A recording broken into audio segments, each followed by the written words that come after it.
अभी तक देवदास की कथा में हमने सुना कि चंद्रमुखी ने गाना बजाना छोड़ दिया है।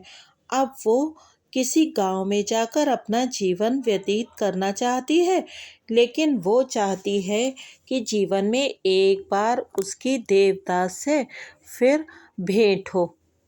अब आगे की कथा सुनते हैं। इसी तरह 2 वर्ष बीत गए। महेंद्र का विवाह करके पार्वती बहुत कुछ निश्चिंत हो गई है। पुत्र वधु जलद बाला बुद्धिमती और कार्यपटु है। उसके बदले गृहस्थी के बहुत से काम वही करती है। पार्वती ने अब दूसरी ओर मन लगाया है। उसका ब्याह हुए 5 वर्ष हो गए, लेकिन कोई संतान नहीं हुई। उसके अपने बाल बच्चे नहीं हैं, इसीलिए दूसरों के बाल बच्चों पर उसका बहुत अधिक अनुराग है। गरीबों और दुखियों की बात तो दूर रही, जिन लोगों के खाने पीने का कुछ ठिकाना है, उनके बाल बच्चों का भी अधिकांश खर्चा उसने अपने ऊपर ले लिया है। इसके सिवा देव मंदिर का काम धंधा करके, साधु सन्यासियों की सेवा करके और अंधों तथा लूले लंगड़ों की देख रेख करके उसके दिन कट रहे हैं। पार्वती ने अपने स्वामी से कहकर एक और अतिथिशाला बनवा ली है। उसमें बेआसरा और असहाय लोग इच्छानुसार रह सकते हैं। जमींदार के यहाँ से ही उन लोगों को खाने और ठहरने की सुविधा मिलती है। इसके सिवा एक और काम पार्वती बहुत ही गुप्त रूप से किया करती है। स्वामी को भी उसकी खबर नहीं होने देती। वह दरिद्र और भले आदमियों को चुपचाप आर्थिक सहायता देती है। ऐसा वह अपने निजी खर्च से किया करती थी। अपने स्वामी से वह हर महीने जो कुछ पाती है, वह सब इसी में खर्च होता है। इसका पता कचहरी के नायब गुमाश्तों को लगे बिना नहीं रहता। वे लोग आपस में इस बारे में बकझक किया करते हैं और दासियां छुपकर सुनाती हैं कि आजकल गृहस्थी का खर्च पहले से दूना हो गया है। खजाना बिल्कुल खाली है, कुछ भी जमा नहीं हो रहा है। जब गृहस्थी का व्यर्थ खर्च बहुत बढ़ जाता है, तब दास दासियों को कष्ट होता है। उन्हीं से जलद ने भी ये सब बातें सुनी। एक रोज रात को अपने पति से कहा, क्या तुम घर के कोई नहीं हो? महेंद्र ने पूछा, क्यों, आखिर बात क्या है? स्त्री ने कहा, दास दासियां तक देख रही हैं, तुम नहीं देख सकते हो। बाबूजी तो माँ से कुछ कहेंगे नहीं, लेकिन तुम्हारा तो कहना उचित है। महेंद्र की समझ में कुछ ना आया, लेकिन उसकी उत्सुकता बढ़ गई। उसने पूछा, आखिर बात क्या है? जलदबाला गंभीर होकर स्वामी को मंत्रणा देने लगी। नई माँ के बाल बच्चे तो है नहीं, फिर उन्हें गृहस्थी का ध्यान क्यों होने लगा? तुम देख नहीं रहे हो कि उन्होंने सब कुछ उड़ा उड़ू दिया है? महेंद्र ने भौहें सिकोड़कर कहा, किस तरह? जलद ने कहा, अगर तुम्हारी आंखें होती तो देख सकते। आजकल गृहस्थी का खर्च दूना हो गया है। सदाव्रत, दान पुण्य, अतिथि, भिक्षुक सभी कुछ तो हैं। अच्छा, वे तो अपना परलोक सुधार रही हैं, लेकिन तुम्हारे तो आगे बाल बच्चे होंगे, वे क्या खाएंगे? अपना सब लुट जाने पर क्या वे लोग अंत में भीख मांगेंगे?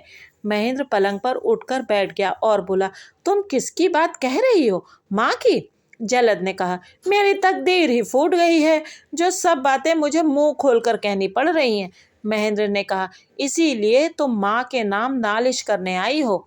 जलद ने कुछ नाराज होकर कहा, मुझे नालिश फरियाद की जरूरत नहीं है। मैंने सिर्फ तुम्हें भीतरी बात बता दी है, नहीं तो अंत में तुम मुझे ही दोष देते।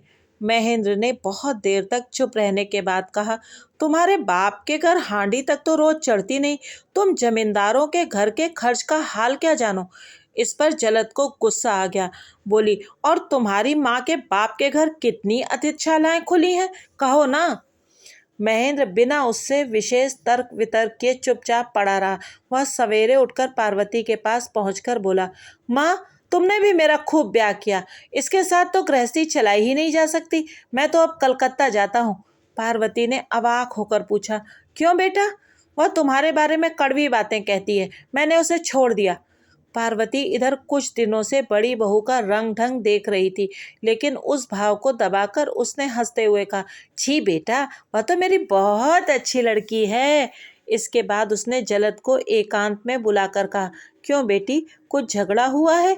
सवेरे से ही जलद अपने स्वामी की कलकत्ता यात्रा का आयोजन देखकर मन ही मन डर रही थी।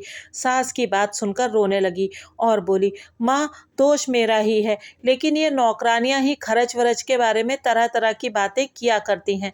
पार्वती ने सब बातें सुनी। उसने खुद ही लज्जित होकर बहू की आंखें पोंछी और कहा, बहू, तुम ठीक ही कहती हो, लेकिन बेटी, मैं वैसी गृहस्थिनी हूँ नहीं, इसीलिए खर्च वरच का मुझे उतना ज़्यादा ख्याल नहीं था। इसके बाद उसने महेंद्र को बुलाकर कहा, बेटा, तुम बिना अपराध के क्रोध मत करो। तुम स्वामी हो, यही ठीक है कि तुम्हारी मंगल कामना के आगे स्त्री के लिए और सब बातें तुच्छ हों। बहू तुम्हारी लक्ष्मी है। उसी दिन से पार्वती ने अपना हाथ खींचना शुरू कर दिया। अब अतिथिशाला और देव मंदिर की पहले की तरह सेवा नहीं होती। बहुत से अनाथ, अंधे और साधु फकीर यूं ही वापस चले जाते हैं। घर के मालिक ने यह सुनकर पार्वती को बुलाकर पूछा, क्यों जी, क्या लक्ष्मी का भंडार खत्म हो गया? पार्वती ने हंसते हुए कहा, सिर्फ देते रहने से कहाँ तक काम चलेगा? कुछ दिन जमा भी तो करना चाहिए। देखते नहीं हो खर्चा कितना बढ़ गया है। बढ़ने दो, अब मुझे और कितने दिन जीना है? जो थोड़े से दिन हैं उनमें सत्कर्म करके परलोक की तरफ देखना ही उचित है। पार्वती ने हंसकर कहा, ये तो बहुत ही स्वार्थियों जैसी बात है। सिर्फ अपना ही ख्याल रखोगे और बाल बच्चों को यूं ही बह जाने दोगे? कुछ दिनों तक और चुप रहो, उसके बाद फिर सब होगा। आदमी के काम तो कभी खत्म ही नहीं हो जाते। चौधरी महाशय लाचार हो गए। पार्वती का काम धंधा अब कम हो गया, इसीलिए उसकी चिंताएं कुछ अधिक बढ़ गईं। लेकिन सभी चिंताओं का एक अलग ढंग है। जिससे कुछ आशा है वह एक तरह से सोचता है, और जिसे कोई आशा नहीं होती वह कुछ और ही सोचता है। आशा वाली चिंता में सजीवता है, सुख है, तृप्ति है, दुख है और उत्कंठा है। इसीलिए वह मनुष्य को श्रांत कर देती है। वह अधिक समय तक नहीं सोच सकता। लेकिन आशाहीन को ना तो सुख है, ना दुख है, ना उत्कंठा है, फिर भी तृप्ति है। उसकी आंखों से आंसू भी गिरते हैं, उनमें गंभीरता भी होती है, लेकिन वह चिंता रोज नए सिरे से उसे चोट नहीं पहुंचाती। वह हल्के मेघ की तरह जहां तहां तैरती रहती है। जहाँ हवा नहीं लगती वहाँ ठहरती है, और जहाँ लगती है वहाँ से खिसक जाती है। तन्मय मन उद्वेगहीन चिंता में एक सार्थकता प्राप्त करता है। पार्वती का भी आजकल ठीक यही हाल है।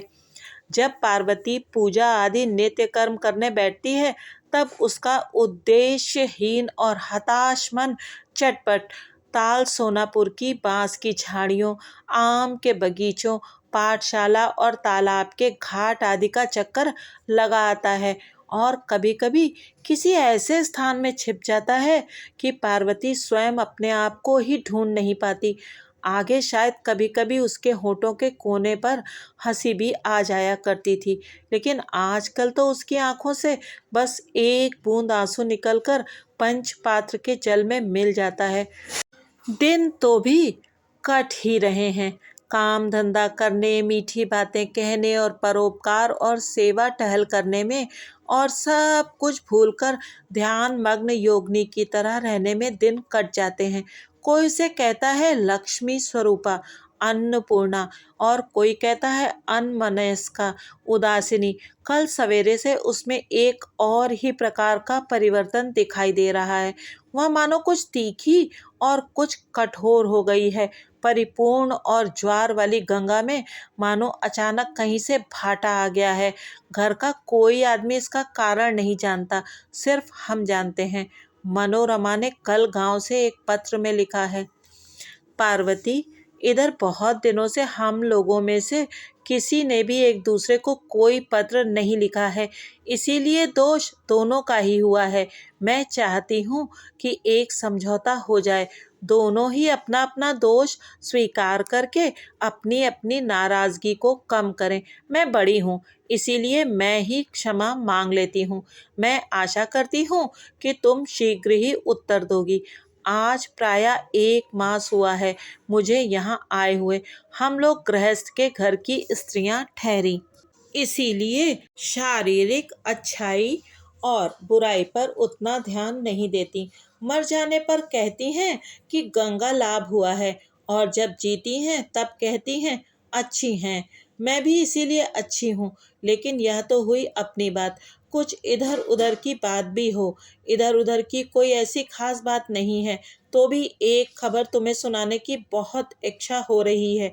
कल से ही सोच रही हूँ कि तुम्हें यह समाचार दूं या ना दूं, तो भी मुझसे रहा नहीं जाता। मानो मारीच की सी दशा हो रही है। देवदास का हाल सुनकर तुम्हें तो दुख होगा ही, लेकिन तुम्हारी हालत का ध्यान करके मैं भी बिना रोए नहीं रह सकती। भगवान ने बहुत ही रक्षा की, नहीं तो तुम्हारे जैसी आत्म अभिमानिनी अगर उसके हाथ में पड़ती तो या तो अब तक गंगा में डूब मरती या जहर खा लेती। और रहा उसका हाल, सो आज सुनो तो भी सुनोगी और 2 दिन बाद सुनो तो भी सुनोगी, क्योंकि जो बात सारे संसार के लोग जानते हैं उसे क्या छिपाना। आज 6-7 दिन हुए देवदास यहाँ आया है। तुम या तो जानती ही हो कि जमींदारिन काशीवास करती हैं और देवदास कलकत्ता वासी हो गया है। वह घर आया है सिर्फ अपने बड़े भाई के साथ झगड़ा करने और रुपए लेने। सुना है कि वह इसी तरह बीच बीच में आया करता है और जब तक रुपयों का इंतजाम नहीं हो जाता तब तक ठहरता है। रुपया मिलते ही चला जाता है। उसके पिता को मरे 2.5 बरस हो गए हैं। तुम्हें यह सुनकर आश्चर्य होगा कि उतने ही समय में उसने अपनी लगभग आधी संपत्ति उड़ा दी है। द्विजदास तो बहुत ही हिसाब से रहने वाला आदमी है, इसीलिए उसने पैतृक संपत्ति किसी प्रकार अपने ही हाथ में रखी है, नहीं तो इतने दिनों में उसे भी 10 आदमी मिलकर लूट लेते। लेकिन जो शराब और वेश्याओं में अपना सर्वस्व होम कर रहा है उसकी रक्षा कौन करेगा? एक यमराज ही कर सकता है। और मालूम होता है कि उसमें भी अब अधिक विलंब नहीं है। खैरियत यही है कि उसने ब्याह नहीं किया। हाय, दुख भी होता है। ना तो अब वह सोने का सा रंग है, ना वह रूप है और ना वह श्री ही है। मालूम होता है कि यह और कोई ही है। सिर के रूखे बाल हवा में इधर उधर उड़ते रहते हैं। आंखें गड्ढे में धंस गई हैं और नाक खांडे की तरह आगे निकल आई है। अब मैं तुम्हें क्या बताऊं, वह कैसा कुत्सित हो गया है। देखने से ही घृणा होती है और डर लगता है। दिन भर नदी किनारे बांध पर बंदूक हाथ में लिए चिड़िया मारता फिरता है और जब धूप में सिर घूमने लगता है तब बांध पर उसी बेर के पेड़ के नीचे सिर नीचा करके बैठा रहता है। संध्या हो जाने पर आकर शराब पीता है और रात को सोता है या घूमता फिरता रहता है, यह भगवान ही जाने। उस दिन संध्या को मैं नदी से जल लाने गई थी। देखा कि देवदास हाथ में बंदूक लिए किनारे किनारे सूखा हुआ मुंह लिए चला जा रहा है। जब मुझे पहचाना तो पास आकर खड़ा हो गया। मैं तो मारे डर के मर गई। घाट पर कहीं कोई नहीं था। उस दिन मैं अपने आपे में नहीं रह गई। भगवान ने बहुत ही रक्षा की कि उस दिन उसने पागलपन या बदमाशी नहीं की। उसने बिल्कुल निरीह और भले आदमियों की तरह शांत भाव से पूछा, क्यों मनो, अच्छी तो हो बहन? उस समय और क्या करती, डरते डरते सिर हिलाकर कह दिया, तब उसने एक ठंडी सांस लेकर कहा, तुम सुखी रहो बहन, तुम लोगों को देखने से मुझे बहुत आनंद होता है। इसके बाद धीरे धीरे चला गया। मैं उठती थी तो गिर गिर पड़ती थी, फिर भी शरीर की सारी शक्ति लगाकर भागी। मैया री, बड़े भाग्य थे कि उसने कहीं मेरा हाथ वाथ नहीं पकड़ लिया। अच्छा, अब उसकी बातें जाने दो। अगर मैं उस दुर्वृत्त का सब वृत्तांत लिखने लगूं तो इस चिट्ठी में पूरा नहीं आ सकता। बहन, मैंने तुम्हें बहुत कष्ट दिया ना। अगर आज तक भी तुम उसे नहीं भूली हो तो तुम्हें कष्ट तो होगा ही, लेकिन उपाय ही क्या है? अगर मुझसे कोई अपराध हुआ हो तो अपने गुणों से अपनी स्नेह आकांक्षिणी मनो बहन को क्षमा कर देना। कल ही यह पत्र आया था। पार्वती विचार मग्न हो गई। मनोरमा के पत्र पर गंभीरता से विचार करने के बाद पार्वती ने महेंद्र को बुलाकर कहा, 2 पालकियां और 32 कहार चाहिए। मैं इसी समय ताल सोनापुर जाऊंगी। महेंद्र ने चकित होकर पूछा, पालकियां और कहार तो मैं ला देता हूँ, लेकिन माँ 2 पालकियां क्या होंगी? पार्वती ने कहा, बेटा तुम्हें संग चलना होगा। अगर रास्ते में कहीं मर गई तो मुंह में आग देने के लिए बड़े लड़के की जरूरत होगी। महेंद्र ने फिर कुछ नहीं कहा। पालकियां आने पर दोनों वहां से चल दिए। जब चौधरी महाशय ने सुना तब घबराकर नौकरों और दासियों से पूछा, लेकिन कोई भी कारण न बता सका। आखिर उन्होंने अक्ल खर्च करके और भी 10-5 दरबानों और दास दासियों को भेज दिया। एक सिपाही ने पूछा, अगर रास्ते में भेंट हो जाए तो क्या पालकी लौटा लाए? उन्होंने कुछ सोच समझ कर कहा, नहीं, इसकी जरूरत नहीं। तुम लोग उनके साथ चले जाना, जिससे रास्ते में कोई आफत वाफत ना आए। संध्या के बाद उसी दिन दोनों पालकियां ताल सोनापुर जा पहुंची, लेकिन देवदास गांव में नहीं था। उसी दिन दोपहर को कलकत्ता चला गया था। पार्वती ने माथा ठोक कर कहा, भाग्य। और फिर उसने मनोरमा से भेंट की। मनोरमा ने पूछा, क्यों पारो, क्या देवदास से मिलने आई थी? पार्वती ने कहा, नहीं, अपने साथ ले जाने के लिए आई थी। यहाँ तो उनका कोई अपना है नहीं। मनोरमा अवाक हो गई। कहा, है, यह क्या कह रही हो? लाज नहीं आती? लाज काहे की? अपनी चीज आप ले जाओगी, इसमें लाज काहे की? छी छी, यह कैसी बातें करती हो? तुम्हारा तो कोई रिश्ता नाता तक नहीं है। ऐसी बात कभी मुंह पर भी ना लाना।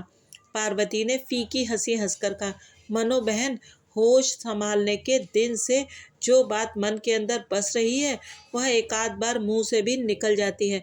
तुम मेरी बहन हो, इसीलिए तुमने यह बात सुन ली। दूसरे दिन सुबह सवेरे पार्वती अपने पिता और माता के चरणों में प्रणाम करके फिर पालकी पर सवार हो गई। आज 2 बरस हुए चंद्रमुखी ने अशत झूरी नामक गांव में अपना मकान बना लिया है। छोटी नदी के किनारे एक ऊंची जगह पर मिट्टी के बने हुए 2 साफ कमरे हैं। पास ही एक छप्पर पड़ा है, जिसमें काले रंग की एक मोटी तगड़ी गाय बंधी है। 2 कमरों में से एक में रसोई होती है, बर्तन आदि रखे रहते हैं, और दूसरे में वह सोती है। आंगन खूब साफ सुथरा है। रमा बागदी की लड़की उसे रोज लीप पोत जाती है। चारों ओर एरंड के पेड़ों का घेरा है।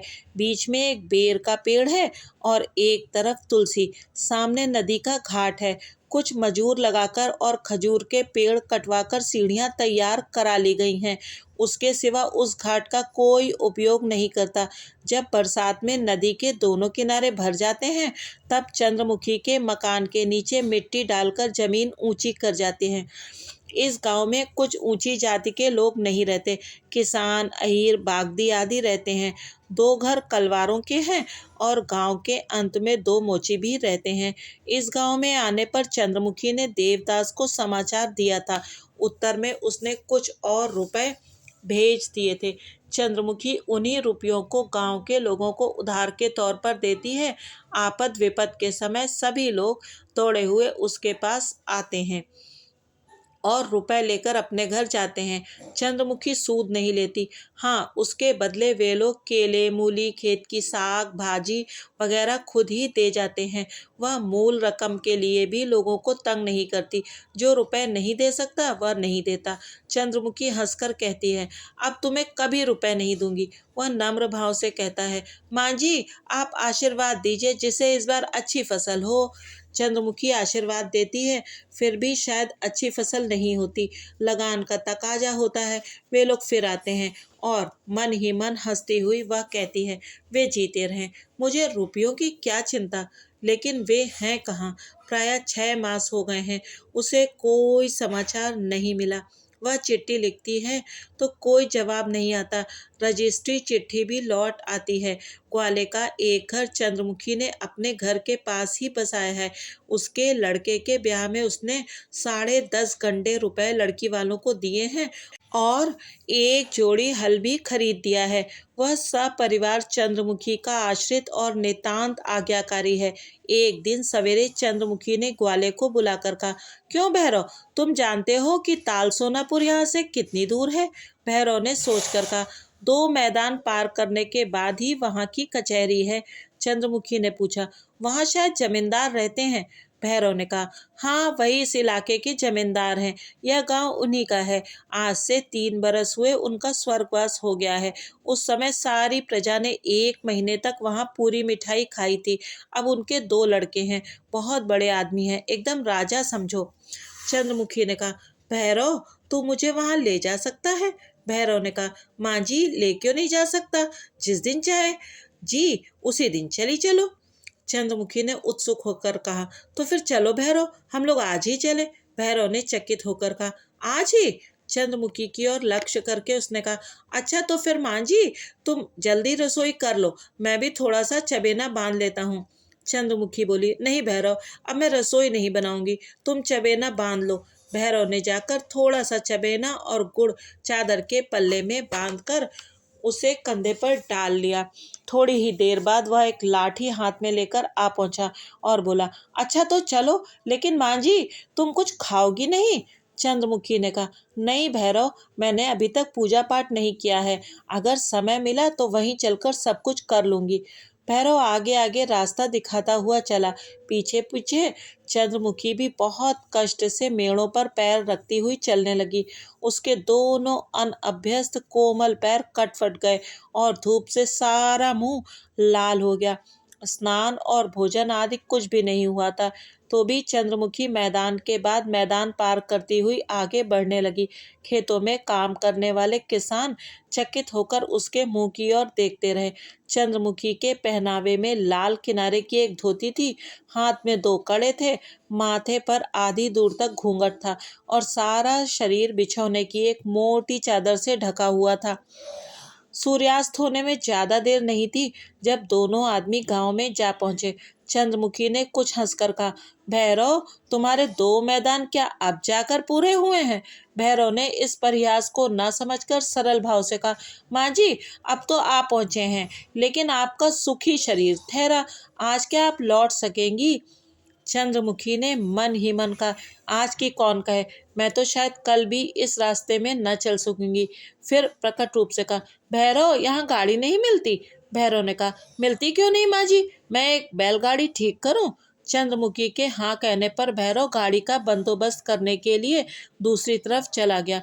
गाड़ी ठीक करने की आज्ञा देकर चंद्रमुखी ने जमींदार साहब के मकान में प्रवेश किया। मकान के अंदर ऊपर वाले बरामदे में बड़ी बहू, आजकल जमींदार गृहिणी, बैठी हुई थी। एक दासी ने चंद्रमुखी को वहीं ले जाकर पहुंचा दिया। दोनों ने एक दूसरे को अच्छी तरह देखा। चंद्रमुखी ने नमस्कार किया। बड़ी बहू के सारे शरीर पर गहने नहीं समाते और आंखों के कोनों से अहंकार फटा पड़ता है। दोनों होंठ और सब दांत पान और मिश्री से काले हो गए हैं। एक तरफ का गाल कुछ ऊंचा है, शायद पान और सुर्ती भरी हुई है। सिर के बाल कुछ इस तरह खींचकर बांधे गए हैं कि जूड़ा सिर के अग्र भाग से भी ऊपर उठ गया है। दोनों कानों में छोटी बड़ी सब मिलाकर 20-25 बालियां हैं। नाक में एक तरफ लौंग और दूसरी तरफ एक बड़ा सा छेद है। जान पड़ता है कि सास के समय उस छेद में नथ पहनी जाती थी। चंद्रमुखी ने देखा कि बड़ी बहू खूब मोटी तगड़ी है, खूब मंजा घिसा शरीर है, खूब काला रंग है, खूब बड़ी बड़ी आंखें हैं, गोल मटोल चेहरा है, पहनावे में काली किनारी की साड़ी है और बदन पर एक कीमती कुर्ती। उसे देखकर चंद्रमुखी को कुछ घृणा हुई। उधर बड़ी बहू ने देखा कि यद्यपि चंद्रमुखी की अवस्था अधिक हो गई है, तो भी उसके शरीर में रूप नहीं समाता, फटा पड़ता है। जान पड़ता है कि दोनों की अवस्था समान है, लेकिन बड़ी बहू ने मन ही मन यह बात स्वीकार नहीं की। इस गांव में एक पार्वती को छोड़कर और किसी स्त्री में बड़ी बहू ने इतना रूप नहीं देखा था। उसने चकित होकर पूछा, तुम कौन हो जी? चंद्रमुखी ने कहा, मैं आपकी ही एक प्रजा हूँ, कुछ माल गुजारी बाकी पड़ी है, वही देने आई हूँ। बड़ी बहू ने मन ही मन प्रसन्न होकर कहा, तो फिर यहाँ क्यों आई हो, कचहरी में जाओ ना। चंद्रमुखी ने कुछ मुस्कुरा कर कहा, बहू जी, हम लोग गरीब ठहरी, पूरी मालगुजारी तो नहीं दे सकती। सुना है कि आप बहुत दयावान हैं, इसीलिए आपके पास आई हूँ। दया करके शायद आप कुछ माफ कर दें। इस तरह की बात बड़ी बहू ने अपने जीवन में आज पहले पहल ही सुनी थी कि मुझ में दया है, माल गुजारी भी माफ कर सकती हूँ और इसीलिए चंद्रमुखी उसकी परम प्रिय पात्र बन गई। उसने कहा, सो बेटी, दिन भर में इस तरह कितने ही रुपए मुझे छोड़ देने पड़ते हैं, कितने लोग आकर मुझे घेरते हैं और मुझसे नहीं नहीं किया जाता। इसके लिए मालिक मुझ पर ना जाने कितना नाराज भी होते हैं। हाँ तो तुम्हारे कितने रुपए बाकी पड़े हैं? बहुत नहीं, खाली 2 रुपए, लेकिन मेरे लिए तो मानो वही पहाड़ हो रहे हैं। आज दिन भर रास्ता चलकर यहाँ तक आई हूँ। बड़ी बहू ने कहा, आहा, तो तुम लोग गरीब ठहरी, हम लोगों का दया करना ही उचित है। अरे बिंदुमती, इन्हें बाहर ले जा और दीवान जी से मेरा नाम लेकर कह दे कि 2 रुपए माफ कर दें। हाँ जी, तुम्हारा मकान कहाँ है? चंद्रमुखी ने कहा, आपके ही राज्य में, उस अशत झूरी गांव में। क्यों बहू जी, मालिक तो 2 हिस्सेदार है ना? बड़ी बहू ने कहा, फूटी तकदीर, दूसरा हिस्सेदार और कौन है? 2 दिन बाद हमारा ही तो सब होगा। चंद्रमुखी ने उद्विग्न होकर पूछा, क्यों बहू जी, छोटे बाबू पर शायद बहुत ज्यादा कर्ज है? बड़ी बहू ने कुछ हंसकर कहा, सब हमारे ही पास रेहन है। छोटे बाबू एकदम बर्बाद हो गए हैं। कलकत्ते में शराब और वेश्या, बस इन्हें ही लेकर रहते हैं। ना जाने कितने रुपए उड़ा दिए हैं, कुछ ठिकाना है? चंद्रमुखी का मुंह सूख गया। उसने कुछ रुक कर पूछा, तो हाँ बहू जी, क्या छोटे बाबू कभी नहीं आते? बड़ी बहू ने कहा, आते क्यों नहीं, जब रुपए की जरूरत होती है आते हैं, कर्ज लेकर और जायदाद रेहन रखकर चले जाते हैं। अभी कोई 2 महीने हुए आए थे, 12,000 रुपए ले गए हैं। अब उनके बचने के भी कोई लक्षण नहीं है। सारे बदन में बहुत ही खराब बीमारी हो गई है। छी छी। चंद्रमुखी सिहर उठी। उसने मलिन मुख से पूछा, वे कलकत्ता में कहाँ रहते हैं? बड़ी बहू ने सिर पीटकर हंसते हुए कहा, कम बख्ती, क्या कोई जानता है कि वे कहाँ रहते हैं? कहीं किसी होटल में खा पी लेते हैं। जिस तिस के घर में पड़े रहते हैं वही जाने, और उनकी शराब जाने। चंद्रमुखी सहसा उठकर खड़ी हो गई और बोली, अच्छा तो मैं जाती हूँ। बड़ी बहू ने कुछ चकित होकर पूछा, तुम जाओगी? अच्छा। अरे ओ बिंदुमती, चंद्रमुखी ने रोक कर कहा, नहीं बहू जी, आप रहने दें, मैं आप ही कचहरी चली जाऊंगी। चंद्रमुखी इतना कहकर धीरे धीरे वहां से चली गई। मकान के बाहर आकर उसने देखा कि भैरव आश्रय में खड़ा है और बैलगाड़ी तैयार है। उसी रात को चंद्रमुखी अपने घर लौट आई। सवेरे उसने फिर भैरव को बुलाकर कहा, भैरव, आज मैं कलकत्ता जाऊंगी, तुम तो जा नहीं सकोगे, इसीलिए तुम्हारे लड़के को ले जाऊंगी, क्या कहते हो? भैरव ने कहा, जैसी तुम्हारी इच्छा, लेकिन कलकत्ता क्यों जा रही हो माँ जी, वहाँ कोई खास काम है? चंद्रमुखी ने कहा, हाँ भैरव, एक खास काम है। और माँ जी, आओगी कब? या तो अभी नहीं कह सकती भैरव, शायद जल्दी ही आऊंगी, देर भी हो सकती है, और अगर लौटकर ना आई तो यह सारा घर बार तुम्हारा रहेगा। पहले तो भैरव अवाक हो गया, फिर उसकी आंखों में जल भर आया। उसने कहा, माँ जी, आप यह कैसी बात कहती हैं? अगर आप लौट कर नहीं आएंगी तो इस गांव के लोग जीते न बचेंगे। चंद्रमुखी ने सजल नेत्रों से कुछ मुस्कुराते हुए कहा, ये क्या भैरव, मैं तो 2 ही बरस से यहाँ आई हूँ, क्या इससे पहले वो लोग जीते नहीं थे? इस बात का कोई उत्तर मूर्ख भैरव न दे सका, लेकिन चंद्रमुखी ने मन ही मन सब कुछ समझ लिया। भैरव का लड़का केवल ही उसके साथ जाएगा। जब वह गाड़ी पर जरूरी सामान लाद कर सवार होने लगी तो गांव भर की स्त्रियां और पुरुष सभी देखने आए और देखकर रोने लगे। खुद चंद्रमुखी की आंखों में भी जल नहीं समाता था। कलकत्ता क्या चीज है? अगर उसे देवदास के लिए ना जाना होता तो कलकत्ता की रानी का पद पाने के लिए भी वह कभी न जाती।